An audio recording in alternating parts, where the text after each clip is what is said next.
NEET UG ಪರೀಕ್ಷೆಯಲ್ಲಿ ನಡೆದಿರುವ ಅವ್ಯವಸ್ಥೆಗಳನ್ನು ಖಂಡಿಸಿ ಹಾಗೂ ರಾಷ್ಟ್ರೀಯ ಪರೀಕ್ಷಾ ಸಂಸ್ಥೆ ಎನ್ಟಿಎ ರದ್ದತಿಗೆ ಆಗ್ರಹಿಸಿ ಅಖಿಲ ಭಾರತ ಪ್ರಜಾಸತ್ತಾತ್ಮಕ ವಿದ್ಯಾರ್ಥಿ ಸಂಘಟನೆ ನೇತೃತ್ವದಲ್ಲಿ ಬೆಂಗಳೂರಿನ ಫ್ರೀಡಂ ಪಾರ್ಕ್ನಲ್ಲಿ ವಿದ್ಯಾರ್ಥಿಗಳು ಪ್ರತಿಭಟನೆ ನಡೆಸಿದರು. ಪ್ರತಿಭಟನೆಯಲ್ಲಿ ಮಾತನಾಡಿದ ಎಐಡಿಎಸ್ಒ ರಾಜ್ಯ ಕಾರ್ಯದರ್ಶಿ ಅಜಯ್ ಕಾಮತ್, ನೀಟ್ ಪರೀಕ್ಷೆ ಆರಂಭವಾದಾಗಲೇ ಎಐಡಿಎಸ್ಒ ಇದನ್ನು ವಿರೋಧಿಸಿತ್ತು. ಇಂದು ಕೋಚಿಂಗ್ ಉದ್ಯಮದ ವಾರ್ಷಿಕ ವಹಿವಾಟು ಸುಮಾರು 60,000 ಕೋಟಿ ರೂಪಾಯಿಗೆ ತಲುಪಿದ್ದು 2030ರ ವೇಳೆಗೆ 1 ಲಕ್ಷ ಕೋಟಿ ರೂಪಾಯಿಗೆ ಏರಿಕೆಯಾಗುವ ಸಾಧ್ಯತೆ ಇದೆ ಅಂತ ಹೇಳಿದರು. ಒಬ್ಬ ವಿದ್ಯಾರ್ಥಿ ನೀಟ್ ಕೋಚಿಂಗ್ ಪಡೆಯಲು ವರ್ಷಕ್ಕೆ 1.5 ಲಕ್ಷದಿಂದ 3.5 ಲಕ್ಷ ರೂಪಾಯಿ ಖರ್ಚು ಮಾಡಬೇಕಾಗುತ್ತೆ. ಆದರೆ ದೇಶದ ಕೇವಲ 17% ಕುಟುಂಬಗಳು ಮಾತ್ರ 3 ಲಕ್ಷ ರೂಪಾಯಿಗಿಂತ ಹೆಚ್ಚಿನ ವಾರ್ಷಿಕ ಆದಾಯ ಹೊಂದಿವೆ. ಉಳಿದ 83% ಕುಟುಂಬಗಳ ಮಕ್ಕಳಿಗೆ ಕೋಚಿಂಗ್ ಪಡೆಯುವುದು ಕಷ್ಟಕರವಾಗಿದೆ ಅಂತ ಅವರು ತಿಳಿಸಿದರು. ಮೊದಲನೇದಾಗಿ ಈ ನೀಟ್ ಸ್ಕ್ಯಾಮ್ ಏನ್ ನಡೀತಾ ಇದೆ, ಇದು ಎನ್ಟಿಎ ನ್ಯಾಷನಲ್ ಟೆಸ್ಟಿಂಗ್ ಏಜೆನ್ಸಿ ಶುರುವಾದಾಗಿಂದ ಕೂಡ ಈ ಪ್ರಕ್ರಿಯೆ ಶುರು ಆಗ್ಬಿಟ್ಟಿದೆ. ಯಾವ ಮಟ್ಟಕ್ಕಂದ್ರೆ 2022ರಲ್ಲೂ ಸ್ಕ್ಯಾಮ್ ಆಯ್ತು, 2024ರಲ್ಲೂ ಆಯ್ತು, ಈಗ 2026ನಲ್ಲೂ ಆಗಿದೆ. ಮೇ 3ನೇ ತಾರೀಕು ಯಾವಾಗ ನೀಟ್ ಎಕ್ಸಾಮ್ ಬರೆದ್ರು ಸ್ಟೂಡೆಂಟ್ಸ್, ಅದಕ್ಕಿಂತ ಮುಂಚೆನೇನೆ ಪೇಪರ್ ಲೀಕ್ ಆಗ್ತಾ ಇದೆ, ಕ್ವಶನ್ಸ್ ಗಳು ಹೊರಗಡೆ ಬರ್ತಾ ಇದೆ ಅನ್ನೋ ಸುದ್ದಿ ಎಲ್ಲರ ಮಧ್ಯೆನೂ ಇತ್ತು. ಆಗ್ಲೂ ಕೂಡ ಸೆಂಟ್ರಲ್ ಗವರ್ಮೆಂಟ್ ಎಜುಕೇಶನ್ ಮಿನಿಸ್ಟರ್ ಯಾವುದೇ ಕ್ರಮನ ತಗೊಳ್ಳಿಲ್ಲ. ಯಾರು ಏನಾದ್ರೂ ಮಾಡ್ಕೊಳ್ಳಿ, ನಮ್ಮ ಟ್ಯೂಷನ್ ಮಾಫಿಯಾನ ಕಂಟಿನ್ಯೂ ಮಾಡ್ತೀವಿ ಅನ್ನೋ ಆಟಿಟ್ಯೂಡ್ ಅಲ್ಲಿ ಎಕ್ಸಾಮ್ಸ್ ಅನ್ನ ಕಂಟಿನ್ಯೂ ಮಾಡಿದ್ರು.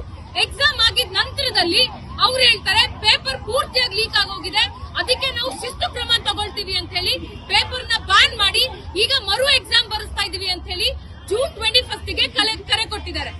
ಇದು ಏನ್ ಆಗ್ತಾ ಇದೆ ಅಂದ್ರೆ, ಈ ಎಂಟೈರ್ ನೀಟ್ ಪ್ರಾಸೆಸ್ ಇಡೀ ಭಾರತಕ್ಕೆ ಒಂದೇ ಎಕ್ಸಾಮ್ ಅಂತ ತಂದು ನಿಜವಾಗ್ಲೂ ಬಡ ವಿದ್ಯಾರ್ಥಿಗಳು, ಮೆರಿಟೋರಿಯಸ್ ಸ್ಟೂಡೆಂಟ್ಸ್, ಯಾರು ಆಸೆ ಪಟ್ಟು ಕನಸು ಕಟ್ಟು ಬಡ ಮಕ್ಕಳು ಪುಟ್ಟ ಮನೆಗಳಿಂದ ಡಾಕ್ಟರ್ಸ್ ಆಗ್ಬೇಕು, ಇಡೀ ಸಮಾಜನ ಸರ್ವ್ ಮಾಡ್ಬೇಕು ಅಂತ ಡೆಡಿಕೇಟೆಡ್ ಆಗಿ ನಿಂತಿದ್ರು, ಅಂತವರ ಕನಸನ್ನ ಹಾಳು ಮಾಡ್ತಾ ಇದೆ ಈ ನೀಟ್ ಎಕ್ಸಾಮ್. ಈ ಸೆಂಟ್ರಲೈಸೇಷನ್ ಆಫ್ ಎಜುಕೇಶನ್ ನ ಮೊದಲನೇದಾಗಿ ನಾವು ವಿರೋಧಿಸ್ತಾ ಇದೀವಿ. ಈ ಎನ್ಟಿಎ ಏಜೆನ್ಸಿ ಏನ್ ಬಂದಿದೆ ತುಂಬಾ ಚೆನ್ನಾಗಿ ಟ್ಯೂಷನ್ ಮಾಫಿಯಾಗೆ ಅಣು ಮಾಡ್ಕೊಡೋದಿಕ್ಕೆ ದೊಡ್ಡ ದೊಡ್ಡ ಮೀನ್ಗಳು ಇವತ್ತು ಪುಟ್ಟ ಸ್ಕೂಲ್ಗಳಲ್ಲಿ, ಕಾಲೇಜ್ಗಳಲ್ಲಿ ಓದ್ತಾ ಇರೋ ಮೆಡಿಕಲ್ ಎಕ್ಸಾಮ್ ಕನ್ಸನ್ನ ತಿನ್ಕೊಂಡ್ಬಿಡ್ತಾ ಇದೆ. ಆವರೇಜ್ ನೀತಿ ಆಯೋಗ ಹೇಳುತ್ತೆ, ಅವನ ಆವರೇಜ್ ಒಬ್ಬ ಪೇರೆಂಟ್ 80,000 ಇಂದ 3 ಲಕ್ಷ ರೂಪಾಯಿನ ಪ್ರತಿ ವರ್ಷ ನೀಟ್ ಎಕ್ಸಾಮ್ ಮೇಲೆ ಖರ್ಚು ಮಾಡಬೇಕು ಅಂತ ಹೇಳಿ. ಅಷ್ಟು ಮಾತ್ರ ಅಲ್ಲ, 1 ಲಕ್ಷ ಕೋಟಿ ರೂಪಾಯಿ ಅವರಿಗೆ ಪ್ರತಿ ವರ್ಷ ಈ ಎನ್ಟಿಎಗೆ ಪ್ರತಿ ವರ್ಷ ಪ್ರಾಫಿಟ್ ಆಗಿ ಟರ್ನ್ ಔಟ್ ಆಗ್ತಾ ಇದೆ. ಇದು ಇವತ್ತಿನ ರಿಯಾಲಿಟಿ. ಇದನ್ನ ನಾವು ಪ್ರಶ್ನೆ ಮಾಡ್ತಾ ಇದೀವಿ. ಈಗಾಗಲೇ ಸಾವಿರಾರು ಪ್ರೊಟೆಸ್ಟ್ ಗಳು ಇಡೀ ಭಾರತದಲ್ಲಿ ನಡೆದಿದೆ. 5 ವಿದ್ಯಾರ್ಥಿಗಳು ಅವ್ರ ಜೀವನೇ ಕೊಟ್ಟಿದ್ದಾರೆ.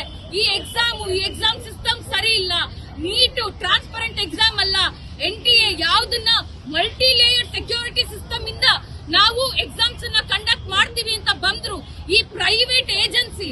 ಇದನ್ನ ಖಂಡಿಸಿ ವಿದ್ಯಾರ್ಥಿಗಳು ಸೂಸೈಡ್